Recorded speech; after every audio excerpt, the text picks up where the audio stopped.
You ever have one of those days where you wake up and before you know it, the day is just kind of over? Like, you know you did something, but also, what did you actually do? For a while, I thought these off days kind of just happened, but then I started to notice a pattern. The days I didn't properly use my calendar, chaotic, unmotivated, full of self-doubt. The days I did, way smoother, more motivated, and I actually felt in control of my life. So in this video, I'll go through step by step the simple way that I use my calendar to organize my life so that I can spend my time intentionally on the things that matter to me most. And at the end, I'll go through some common mistakes or pitfalls that I've seen a lot of people fall into, myself included. All right, before we dive into that, click subscribe right now if you want to see more videos like this one. So the first and probably most important step before we get into actually organizing our calendar itself is to, at a high level, figure out what we want to actually spend our time doing. We need to establish the major areas of our life that we want to focus our time on. Each of these areas could be associated with a goal or just a major section of your life. And this is a very individual thing that's unique to your own life situation. So I can't really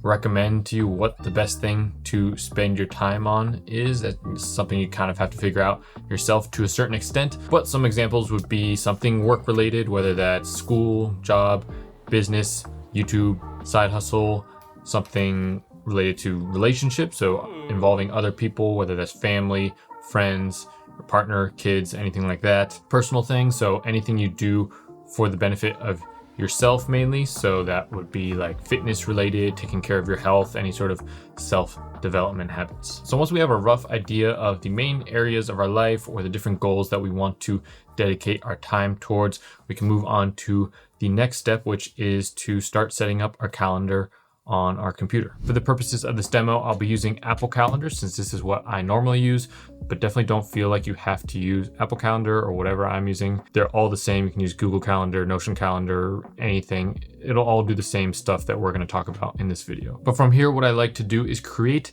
different sub calendars for each of the main areas or goals that we established in the first step. So you can see that Apple by default does that a little bit. They have a home and a work calendar, and these are different colors. What I like to do is get a little more specific than that.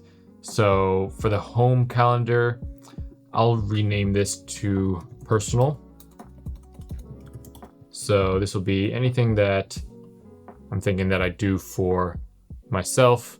Work, can keep that. That'll be just related to my job.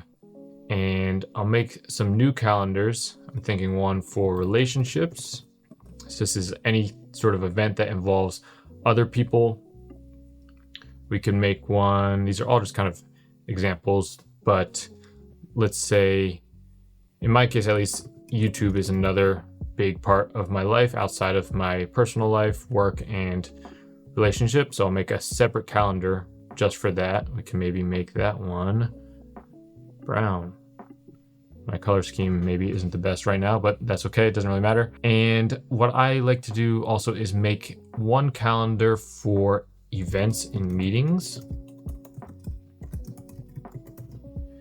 And this is basically anything that's like a timed event that isn't really flexible. It's not something that I could easily move around. Usually these will involve other people or it's some sort of scheduled thing. So I like to have its own calendar for that and make it red so I don't miss out on any important meetings. But the reason for color coding and making these separate calendars is once we start to block out our time throughout the week and create different events, we'll be able to get a visual picture of how we're allocating our time throughout the week because it'll be color coded corresponding to the different areas of our life. But again, with these categories, it's very much a individual thing that you sort of need to customize depending on your life needs. For example, maybe personal calendar is too vague for you and you have different personal projects going on. Maybe improving your health and fitness is something that you're really focused on in this chapter of your life, and you feel like that needs to be its own separate calendar so you can really make sure that you're dedicating ample amount of time to it. Or for me, in my case, I might break up this YouTube calendar into different sort of activities like planning videos, filming videos, editing videos, just because I feel like I need to have that separation. You can really customize it however you please. There's no right or wrong answer here. All right, so now we can move on to actually creating some blocks on our calendar to determine how we're going to allocate our time throughout the week. Now, personally, I don't like to go too crazy with this and make like a million of these little intricate blocks every 15 minutes if I can help it. I think the fewer blocks you have, the simpler it'll be and the easier it will be to follow. And that, at the end of the day, is the main goal with all of this, that we actually do the things that we want to do. Not that we have the prettiest, most aesthetic looking calendar, but that we actually spend our time on the things that are important to us. So if we have too many blocks that are just too detailed, like showing every single step of every part of our daily routine, then it's going to be a lot of work to organize. If one thing goes over, it's just going to screw up the whole system. So I like to make more macro, high level blocks, whether it's deep work, just the gym, job, shallow work, record video, morning routine, etc., rather than having like wake up, meditate, go for a walk, cook breakfast, all like as smaller blocks, if that makes sense. And so as we fill in our calendar, I would start by creating events for the timed, recurring, sort of non-negotiable activities. So this might be, for example, a job. That's a common one that most people have, and we can put this on the work calendar. Let's just call it job.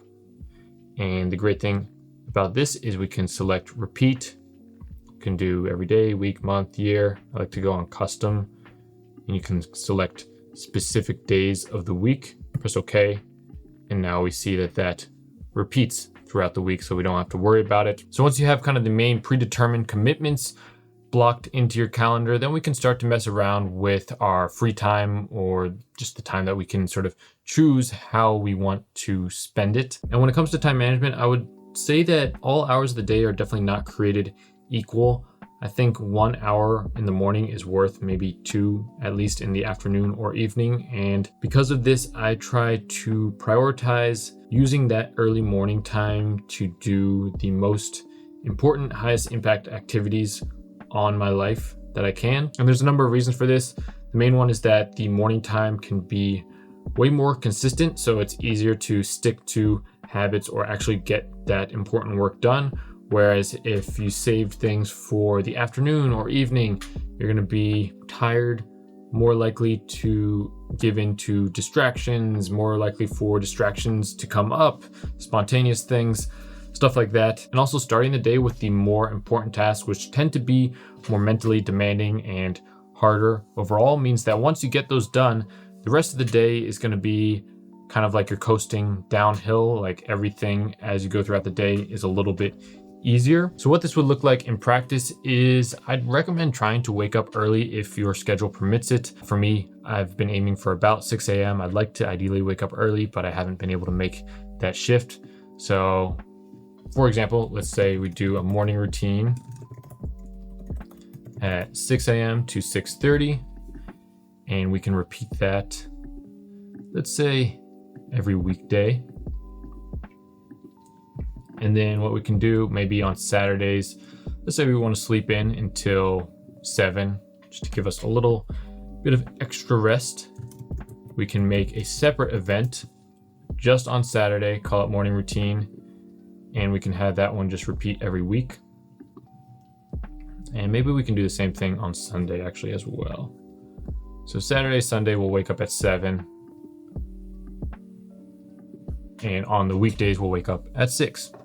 Seems like a fairly realistic thing that we could stick to. And if we scroll ahead, we can see for future weeks, that's all automatically filled in. And so as I said earlier, I like to start the day with whatever the big thing, the one thing that is going to really move the needle forward in my life.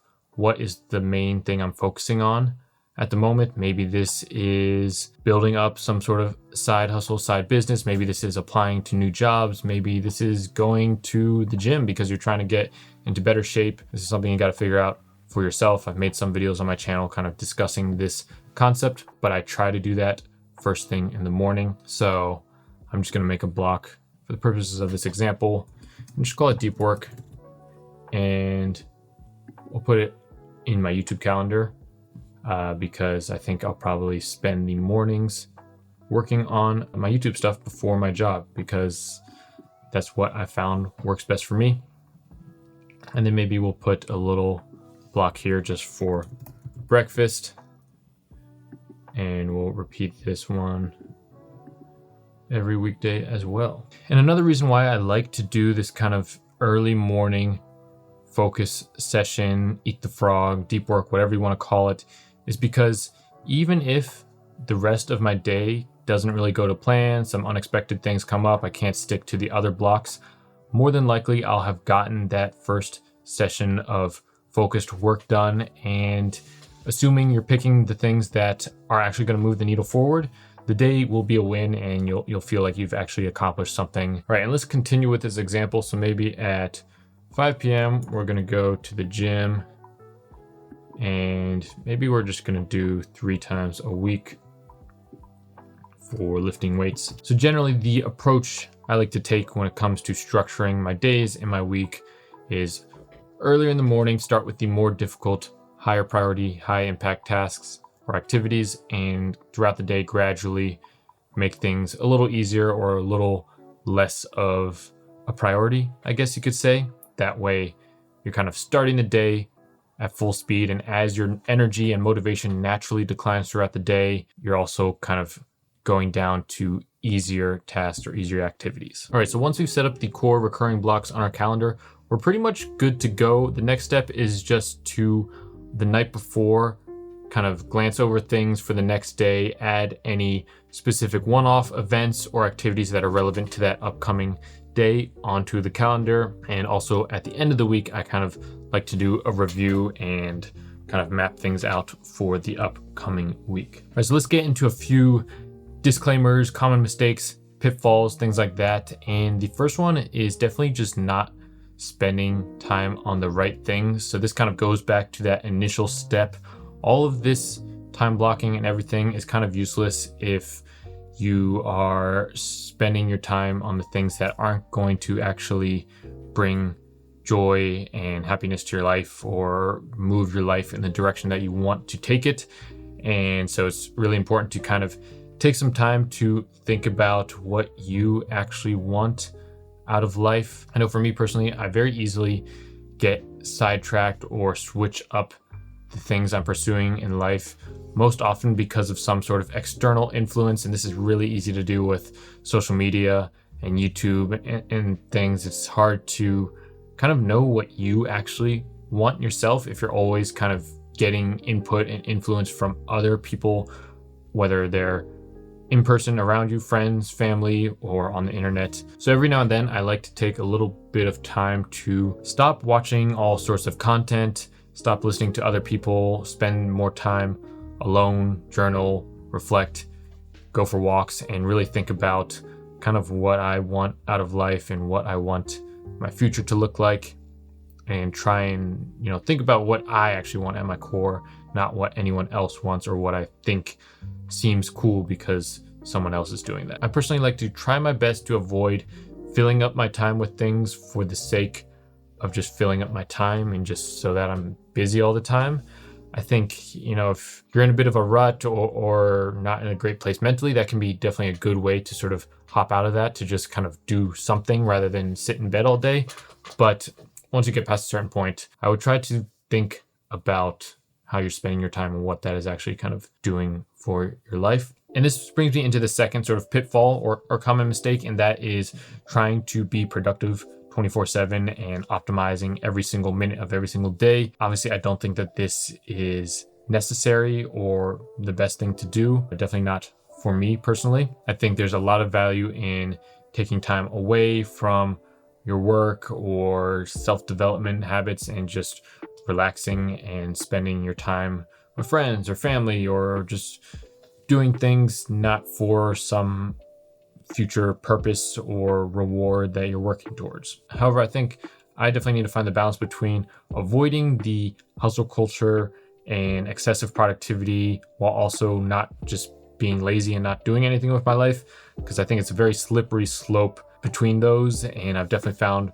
myself at times telling myself like, oh, I'm just taking time for myself, or, taking time off, that's important, but I'm actually just kind of using that as an excuse to procrastinate on things that are actually important to me and things that I actually need to do. So I definitely try to take time off for myself or to spend time with friends and family, but I like to do so in as intentional of a way as possible. So ahead of time saying, okay, I'm going to get a bunch of stuff done during the week or early in the morning. And then, Saturday I'm going to spend with my girlfriend, or Sunday I'm going to go on a hike with my family or something like that. And that way I know that I've properly allocated that time to just relax and enjoy myself with friends and family, and I can be fully present in those moments and sort of shut my brain off from the other commitments in my life. And another common mistake that I used to fall for a lot in the past is prioritizing all this planning stuff over actual execution. It's very easy to get caught up in this whole productivity world where you're looking at your calendar and you're organizing the blocks, and that feels all good, like you have your life together. But this is just all pixels on a screen. None of this actually means anything unless you're actually spending your time doing the things that you plan to do. And so I really try my best to limit the amount of time I spend kind of doing all this calendar planning and focus mainly on just actually doing the things and executing the tasks or the activities that were going to move my life forward. Because you can have the greatest calendar productivity time management system in the world, but if you're not actually doing the things that matter, then what's the point? Let me know in the comments, do you use a calendar to organize your life? If so, what is kind of your approach? Do you put specific tasks on your calendar? I know that's something I've done in the past. Or do you kind of stick to these more general blocks? How do you go about things? I'm definitely curious to know, and what calendar apps you're using. Not that it really matters too much. They're all sort of the same. But anyways, yeah, let's talk about it in the comments. Have a great rest of your week.